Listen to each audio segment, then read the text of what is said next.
সেখানে এখনো মাধুর্য বরাবর রক্ষা পেয়েছে। সাংবাদিকতা করতে গিয়ে অনেক কিছুকে তারা মেনে নেয়, কিন্তু সাংবাদিকতা আর সাহিত্য দুটো এক জিনিস নয়। সাংবাদিকতা হচ্ছে একটি চলমান রীতিনীতির প্রকার, যার মধ্যে অনেক ধরনের শব্দ ঢুকতে পারে। তো আমার মনে হয় না যে এটা নিয়ে ভয় পাওয়ার কিছু আছে। এটা শিখতে শিখতে একটু দূর যাবে, কারণ বাংলাদেশ একটি ছোট দেশ এবং সদ্য স্বাধীন দেশ বলা যায়। এখানে বিভিন্ন অর্থনৈতিক টানাপোড়েনের কারণে এবং রাজনৈতিক ভাঙচুরের কারণে অনেক দিক আমরা পিছিয়ে গিয়েছি, কিন্তু তারপরে দেখুন অনেকগুলো পত্রিকা বেরোচ্ছে, যদিও তাদের প্রচার সংখ্যা তথা আহামরি কিছু নয়, তথাপি এটি একটি উল্লেখযোগ্য দিক যে অনেকগুলো পত্রিকা বেরোচ্ছে বাংলাদেশে। আমি সেটা অস্বীকার করছি না, কিন্তু একটা জিনিস তো আপনি মানবেন যে ভবিষ্যতে আস্তে আস্তে পুরো সাহিত্য সংস্কৃতি পুরোটাই ইন্টারনেটে চলে আসবে। আপনি গানই বলুন আর ওই সাহিত্যই বলুন বা সিনেমা বলুন, সমস্তটাই ইন্টারনেট বেসড হয়ে যাবে।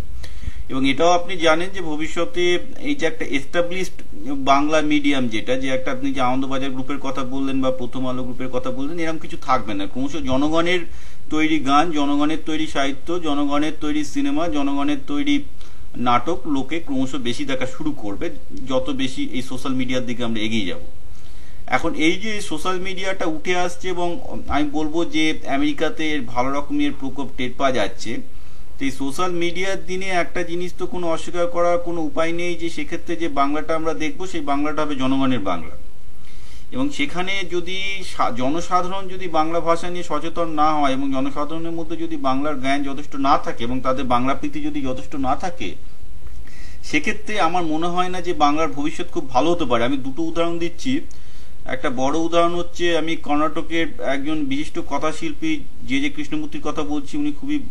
উনি অ্যাকচুয়ালি এই ইংরাজি এবং হিন্দির বিরুদ্ধে অনেক প্রবন্ধ লিখেছেন এবং উনি গবেষণা করে এটাও দেখিয়েছেন যে আজকে যেটা হচ্ছে সেটা হচ্ছে এই কথা অস্বীকার করার কোনো সুযোগ নেই যে আমাদের বাংলা প্রেমের থেকে আমাদের সন্তান প্রেম অনেক বেশি বড়। এটা আপনি নিশ্চয়ই মানবেন। এবং যার জন্য যেটা হচ্ছে, যেহেতু আমরা জানি যে আমাদের সন্তানকে ভবিষ্যতের পৃথিবীতে তাদের যোগ্যতর করে নিতে হবে, সুতরাং আমরা সবাই তাদেরকে ইংরেজি মিডিয়াম স্কুলে পাঠাচ্ছি। আজকে ঢাকায় আপনি বলুন যে কোন মধ্যবিত্ত ফ্যামিলির ছেলেকে তার বাবা মা, বা কলকাতাতে তো অনেকদিন আগে এটা হয়ে গেছে যে বাংলা মিডিয়াম স্কুলে পড়ায়, সবাই ইংরাজি মিডিয়াম স্কুলে পড়ানোর জন্য তাদের ছেলে মেয়েকে পাঠাচ্ছে। যে কটা বাংলা শিল্পী উঠে আসে বা বাংলা উঠে আসছে, এখন মোটামুটি আমি বলবো একদম রুরাল বেঙ্গল থেকে উঠে আসছে।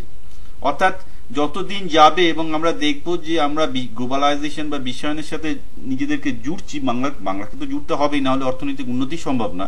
তো যত আমরা এই বিশ্বায়নের সাথে জড়িয়ে যাব, তত আমাদের ছেলেমেয়েরা অনেক বেশি ইংরাজির উপর নির্ভর করতে বাধ্য হবে তাদের পেটের জন্য। তো এই অবস্থায় আপনার কি করে মনে হয় যে বাংলা সাহিত্য এবং সংস্কৃতির প্রসার হওয়া সম্ভব?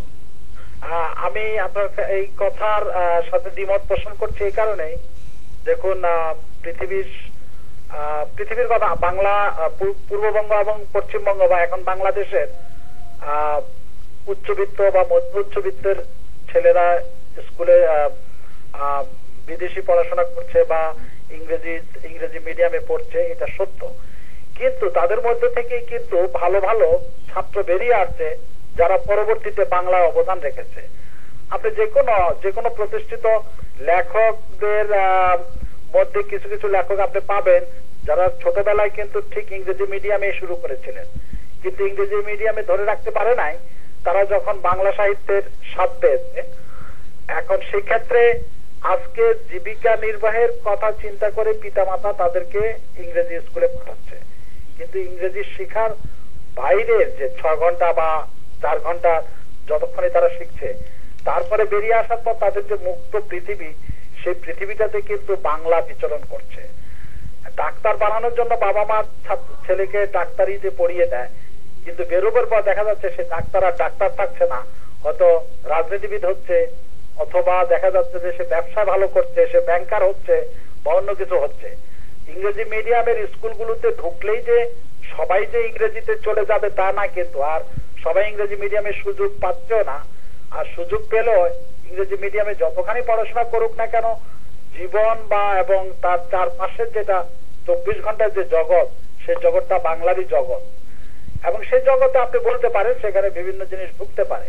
তারপরও বাংলার যে মাধুর্য, বাংলার যে একটা বিশাল ক্ষেত্র, সেই ক্ষেত্রে এখনো সংকুচিত হয়নি এবং এটা ক্রমশই বাড়ছে। আপনি দেখুন লস এঞ্জেলসের মতো একটা জায়গায় যেখানে 2টা থেকে 3টা বাংলা পত্রিকা বেরোচ্ছে সাপ্তাহিক, কষ্ট হচ্ছে তবু বেরোচ্ছে। নিউ ইয়র্কে অনেকগুলো সফল বাংলা পত্রিকা বেরোচ্ছে। তো এগুলো না বেরোলেও পারতো, এগুলো আজকে 7-8-10 বছর যাবৎ অত্যন্ত সাকসেসফুল ভাবে এগুলো হচ্ছে। তাহলে যেখানে বিদেশে একটার পর একটা বাংলা পত্রিকা হচ্ছে, বাংলা গ্রুপ হচ্ছে, এগুলোরও তো ভোক্তা রয়েছে, বাংলাদেশে তো রয়েছেই। কাজে আমি মনে করি না যে ইংরেজি স্কুলে ভর্তি হলেই ছেলের ভবিষ্যৎ নষ্ট হয়ে গেল, তা নয়। কিন্তু তাহলে আপনি যেটা বলছেন যে যদিও সন্তানেরা ইংরাজি মিডিয়ামে পড়ছে সেটা ম্যাটার করবে না, কারণ তার পারিপার্শ্বিক আবহাওয়ামণ্ডল যেহেতু বাঙালি এবং বাংলা, সেহেতু বাংলার চর্চাটা চলতেই থাকবে। এখানে বাস্তব অভিজ্ঞতা কিন্তু একটু অন্যরকম কথা বলছে, কারণ আপনি কি ইদানিং ইন্টারনেটে যেসব বাংলা সাহিত্য লেখা হচ্ছে সেগুলোর দিকে তাকিয়েছেন, বা যে ধরনের সাহিত্য লেখা হচ্ছে সেগুলোর দিকে যদি তাকিয়ে থাকেন আপনি দুটো জিনিস দেখতে পাবেন। যারা বাংলা লিখছে তাদের সাথে ইংরাজি খুব একটা বেশি যোগ নেই, এবং যে কারণে তাদের সাহিত্যের মান খুব কমে যাচ্ছে। আমাদের অতীতের যারা সাহিত্যিক ছিলেন, আপনি আমি যদি বাংলাদেশের দুটি সফল সাহিত্যিক এবং পশ্চিমবঙ্গের দুজন সফল সাহিত্যিক তুলে নিই, ধরুন বাংলাদেশের দিক থেকে আমি চুজ করলাম হুমায়ুন আহমেদ এবং মোহাম্মদ জাফর ইকবালকে, বা এই দিক থেকে চুজ করলাম সুনীল গঙ্গোপাধ্যায় এবং শীর্ষেন্দুকে।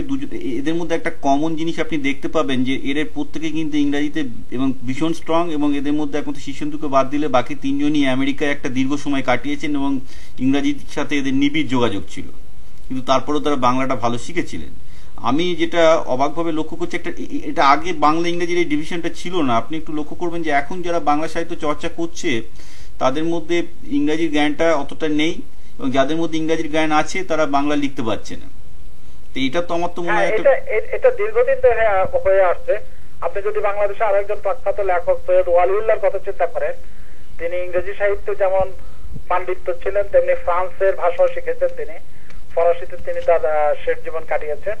তিনি একটা অসাধারণ উপন্যাস লিখেছিলেন কাঁদো নদী কাঁদো, এবং লাল সালু এবং অন্যান্য সামাজিক সমস্যার উপর খুব চমৎকার অনেকগুলো গ্রন্থ এবং উপন্যাস রচনা করেছিলেন তিনি।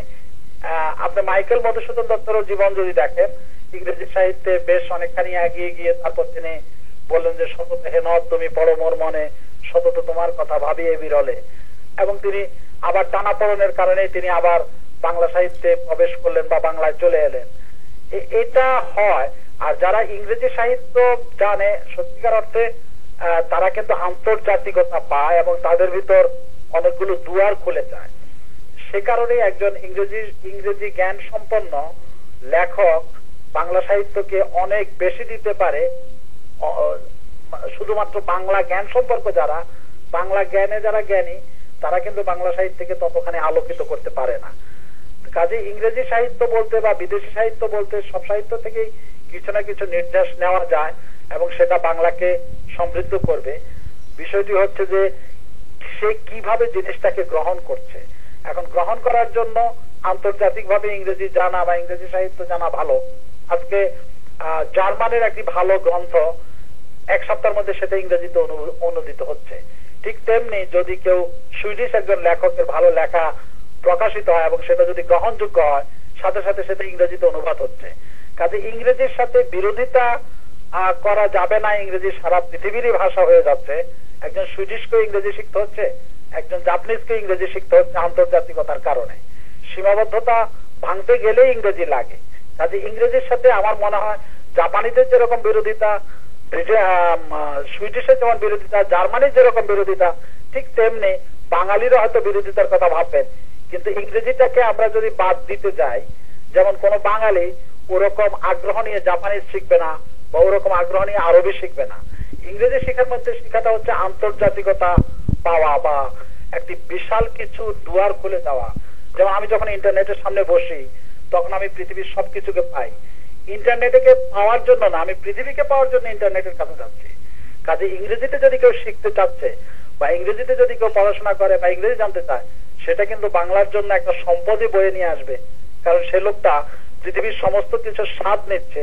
যেমন হুমায়ুন আহমেদ বা শীর্ষেন্দু বা সুনীলের ছোটবেলায় আপনার তার পিতার কথা বলছিল, তার পিতা তাকে খুব বকাঝকা করতেন ইংরেজি না শেখার জন্য, এবং যতখানি বাবা শিখিয়েছিলেন ইংরেজি ততখানি ইংরেজি বিদ্যা দিয়েই তিনি